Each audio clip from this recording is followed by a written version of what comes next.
Hello everyone, कैसे हैं आप सब। स्टैक के ऊपर क्वेश्चंस बहुत आते रहते हैं एग्ज़ाम में। उसके लिए मैंने कंप्लीट वीडियो बना रखा है कि बीपीएससी TRE 1, TRE 2, TRE 3 और नवोदय विद्यालय, केंद्रीय विद्यालय जैसे एग्ज़ाम में क्वेश्चंस पूछे हैं उसका वीडियो मैंने बना रखा। अगर आपने अभी तक नहीं देखा है तो चैनल पे है पहला वीडियो, आप जाके देख सकते हैं। ठीक है, उसका नेक्स्ट पार्ट हम यहाँ पर NCERT के बेसिस पे ला रहे हैं। ठीक है, NCERT हमारे सिलेबस में दिया हुआ है कि NCERT से पढ़ना है, तो ये इम्पोर्टेंट हो जाता है। NCERT से क्वेश्चंस कैसे बनेंगे। NCERT के चैप्टर क्लास 12 के चैप्टर 3 में स्टैक हमारा टॉपिक है। ठीक है, उस स्टैक से हमारे कैसे क्वेश्चंस बनते हैं आइए देख लेते हैं। चूज करेक्ट, क्वेश्चन 1 कह रहा है choose the correct output for the following sequence of operations. ठीक है, यहाँ पे ऑपरेशन परफॉर्म करना है स्टैक में, सिंपली पुश एंड पॉप करना है और हमारे पास ये नंबर्स आ जाएंगे। ठीक है, सबसे पहले पुश 5, हमें पता है कि पुश जो होता है इंसर्शन होता है पुश के थ्रू और पॉप के थ्रू हमारा डिलीशन होता है। तो पुश हमारा 5 है, इंसर्ट हो जाएगा, इनिशियल स्टैक एम्प्टी होता है। और फिर पुश 8 हो गया, फिर पॉप हो गया तो ये यहाँ से डिलीट हो जाएगा 8।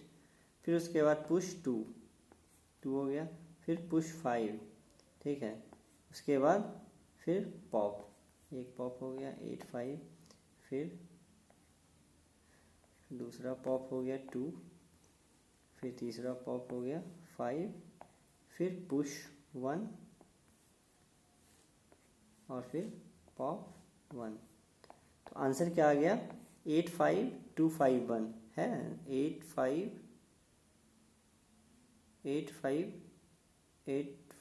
2 5 1 आंसर हमारा ऑप्शन डी। ठीक, नेक्स्ट क्वेश्चन देख लेते हैं। What is the final result obtained after evaluating the following postfix expression using stack. ठीक है, अब इसको हम इवेल्युएट करना है स्टैक में। तो आपको पता होगा कि जब दो ऑपरेंड आता है तब हमारा ऑपरेटर उस पर परफॉर्म करता है। सबसे पहले हम इंसर्ट करते जाएंगे 1 बाय 1। ठीक है, तो इसमें पुश हो जाएगा 7, फिर उसके बाद पुश हो जाएगा 8, 7 पुश हो गया, 8 पुश हो गया, फिर 2 पुश कर गया। अब उसके बाद ऑपरेटर आता है, जैसे ऑपरेटर आएगा दो ऑपरेंड के बीच में वो कैलकुलेशन करेगा। ठीक है, जो भी ऑपरेटर होगा, मल्टीप्लिकेशन है तो ये परफॉर्म करेगा, तो हो गया 16। अब हमारे टॉप पे क्या है 16 है, फिर 4 आया, टॉप पे 4 हो गया, फिर डिवीज़न आ गया, इस दोनों ऑपरेंड के बीच में ये ऑपरेटर परफॉर्म करेगा। ठीक है, तो 4 हो गया। अब हमारे टॉप पे क्या है 4 है और 7 उसके नीचे है। ठीक है, प्लस आ गया, दो ऑपरेंड है, इस पर परफॉर्म करेगा 11। Answer option B. मुझे लगता है आप समझ चुके होंगे। ठीक है, बहुत इजी क्वेश्चन है, आप इसको सॉल्व करेंगे, इसी तरह का क्वेश्चन आता है एग्जाम में। क्वेश्चन नंबर 3 देखिए, in the postfix expression in postfix evaluation operator works on how many operands. इसका आंसर आप बता ही चुके होंगे कि कौन सा होगा। ठीक है, क्योंकि हमने कहा था जब भी ऑपरेटर आता है, जैसे a प्लस बी है, तो a सबसे पहले प्रिंट हो जाएगा, ऑपरेटर आएगा, ऑपरेटर पुश होगा, नहीं ये हो गया आपका इवेल्युएशन में पूछ रहा है, पोस्टफिक्स इवेल्युएशन। ठीक है, मान लीजिए अभी जो लास्ट के इसमें देखा था आपने कि दो ऑपरेंड जैसे आया, दो ऑपरेंड के बीच में ये परफॉर्म किया, तो मतलब दो ऑपरेंड के बीच में ये परफॉर्म करता है ऑपरेटर। ठीक है, क्वेश्चन नंबर 4 देख लीजिए, what is the postfix notation of the following infix expression. ये हमारा इनफिक्स एक्सप्रेशन है, इसको हम कन्वर्ट करेंगे पोस्टफिक्स में।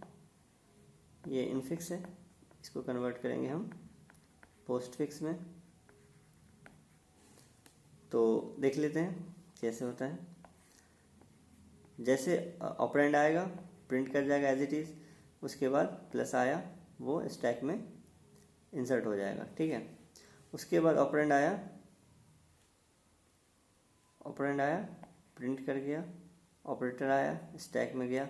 हाँ, स्टैक में जैसे गया सेम प्रायोरिटी का है, इसको रिमूव कर देगा। उसके बाद माइनस रह गया, फिर सी आया, फिर उसके बाद मल्टीप्लिकेशन आया, हायर प्रायोरिटी है रहेगा, फिर उसके बाद डी आया, ठीक है। और उसके बाद डी के बाद कुछ भी नहीं है, डी के बाद कुछ भी नहीं है तो ऑपरेटर 1 बाय 1 रिमूव कर जाएगा, स्टार माइनस, ठीक है। ऑप्शन हमारा हो गया ए राइट आंसर, ठीक है, समझ गए होंगे। नेक्स्ट क्वेश्चन देखते हैं। While converting an infix expression to postfix expression using the stack which of the following is pushed onto stack. Converting infix expression to postfix notation using stack, इसमें क्या कहता है कि इनफिक्स टू पोस्टफिक्स कन्वर्जन में क्या होता है कि स्टैक में जो है सिर्फ ऑपरेटर जाता है, ऑपरेंड है वहाँ पे बाहर में प्रिंट हो जाता है, तो ऑपरेटर ओनली, ठीक है। क्वेश्चन नंबर 6 देख लेते हैं। What is the postfix expression of the following infix expression using stack, ठीक है। तो अब हम इसको सॉल्व कर लेते हैं। पहले ब्रैकेट आ गया, ठीक है, और ऑपरेंड बाहर हो जाएगा प्रिंट, फिर उसके बाद प्लस आ गया, फिर उसके बाद वाई है, फिर क्लोज है, ठीक है, जैसे क्लोज ब्रैकेट आया पॉप हो जाएगा, फिर ठीक है, फिर डिवाइड आ गया, फिर ओपन ब्रैकेट आ गया, फिर उसके बाद जेड आ गया, ऑपरेंड प्रिंट कर जाएगा, फिर मल्टीप्लिकेशन आ गया, ठीक है, उसके बाद फिर 8 आ गया, 8 तो ऑपरेंड है प्रिंट कर जाएगा, फिर ब्रैकेट क्लोज हो गया, जैसे ब्रैकेट क्लोज हो गया उस ऑपरेटर को बाहर कर देते हैं, ठीक है, मल्टीप्लिकेशन, फिर उसके बाद लास्ट में ये बचा, ये भी कट जाएगा, ये यहाँ आ गया। तो कौन सा आंसर है, X Y plus Z 8 star A, option number A, ठीक है। आप कोशिश कीजिए, हो जाएगा, बहुत सिंपल होता है। जब ब्रैकेट आता है ब्रैकेट के बीच में जो पहले ब्रैकेट को क्लोज करते हैं, क्योंकि हायर इस पैरेंथेसिस का हायर प्रायोरिटी होता है, ठीक है। शॉर्टकट्स तरीके से आपको देखना है तो चलिए देख लेते हैं। एक्स प्लस वाई, ठीक है, डिवाइड बाय जेड इंटू 8, तो आप इसको सॉल्व कर लीजिए। Z8 इसका एक्स वाई प्लस, ठीक है, ऐसे ये सॉल्व ही हो गया ना। अब ये एक है, ये एक स्टेटमेंट है, अब उसके बाद x Y plus Z8 star, उसके बाद प्लस हो गया, वही चीज़ है। चलिए नेक्स्ट क्वेश्चन देखते हैं। While converting X plus Y to postfix when does operator get popped from stack, ठीक है। तो देख ही लेते एग्जाम्पल से, दिया हुआ ही है, इनफिक्स दिया हुआ है। तो सबसे पहले हमारा ब्रैकेट आएगा, एक्स हमारा यहाँ प्रिंट हो गया, फिर प्लस आया, ठीक है, फिर वाई हमारा प्रिंट हो गया, फिर क्लोज ब्रैकेट हो गया। उसके बाद जब ब्रैकेट क्लोज होगा, क्या लिखा होगा, व्हेन क्लोजिंग ब्रैकेट इनकाउंटर, ठीक है, क्लोजिंग ब्रैकेट आएगा तब जाके प्लस आउट होगा, ठीक है, option number B answer. Next question देखते हैं। What condition occur when we try to pop an element from empty stack. जब हम स्टैक हमारे पास पहले से खाली है, उसमें कुछ नहीं है, जिसके पास कुछ नहीं है उससे क्या ही पॉप होगा, ठीक है। तो जब स्टैक एम्प्टी है,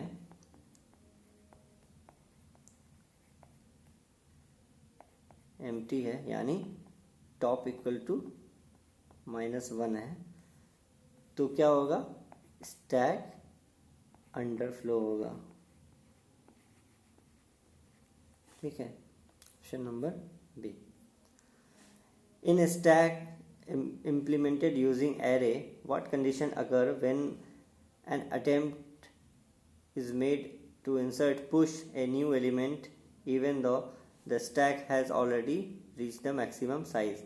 मतलब हमारे पास स्टैक में जो साइज है स्टैक का वो ऑलरेडी फुल हो चुका है, ठीक है, अब ये फुल है, ये टॉप है, टॉप हमारा मैक्सिमम हो गया, ठीक है। तो अब जब भी कोई भी इस पे पुश होगा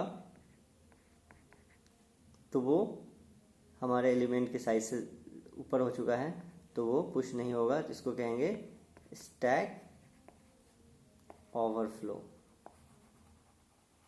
ठीक है, stack overflow, option number B, ठीक है। नेक्स्ट क्वेश्चन है क्वेश्चन नंबर 10। ये क्वेश्चन आपको करना है, आप इसको सॉल्व करके कमेंट सेक्शन में ज़रूर डालिए कि आपका आंसर क्या आ रहा है, उसका मैं रिप्लाई दूंगा, ठीक है। और नेक्स्ट वीडियो हम इस पे बात करेंगे। ये कंप्लीट नोट्स आपको टेलीग्राम चैनल पे मिल जाएगा, आप टेलीग्राम चैनल पे जाके एक्सेस कर सकते हैं इसका PDF, और इसका नेक्स्ट सीरीज का भी वीडियो आता रहेगा। आप चैनल को सब्सक्राइब कीजिए और हमसे जुड़े रहिए, हम कंप्लीट सेशन इस पे सीरीज लाते रहेंगे। कुछ बढ़िया बढ़िया क्वेश्चंस मिलेगा, क्योंकि क्वेश्चंस PYQ लगाना हमारे लिए बहुत ज़रूरी है कि किस मतलब मल्टीपल क्वेश्चंस जो है एग्ज़ाम से रिलेटेड, ये नहीं कि इधर उधर का क्वेश्चंस पढ़ लिया नहीं हो पाएगा, ठीक है।